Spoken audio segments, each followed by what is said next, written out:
Understanding the phrase, shoot a glance, an English language learning guide. Hello, everyone. In today's video, we're going to explore a fascinating English phrase, shoot a glance. This is a common expression you might come across in books, movies, or everyday conversations.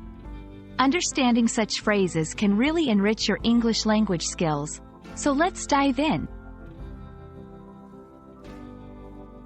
Shoot a glance is an idiomatic expression in English. To shoot a glance means to quickly look at someone or something and then look away. It's a brief, often secretive or sudden look. Imagine the swift movement of shooting an arrow. That's how fast this glance is. To better understand this phrase, let's see it in action. Here are a few examples. 1. During the meeting, she shot a glance at her colleague, hinting that she had something important to say. 2. As he walked past, he shot a glance at the clock to check the time. 3. The teacher shot a glance at the noisy student, signaling him to be quiet.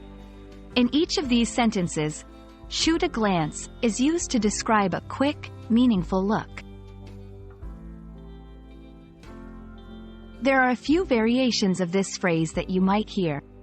Shoot a quick look, cast a glance, throw a look. While these phrases are similar, shoot a glance often implies a sharper, more focused look. It's important to note that shoot a glance is often used in a non-literal, expressive way. It can convey emotions like annoyance, suspicion, or secret communication. For example, she shot him a warning glance when he started to speak out of turn.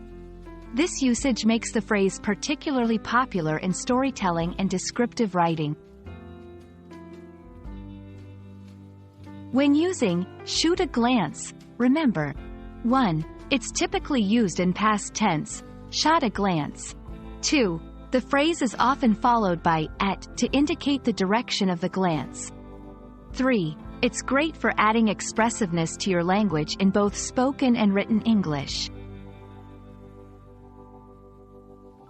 I hope this video has given you a clear understanding of the phrase, shoot a glance.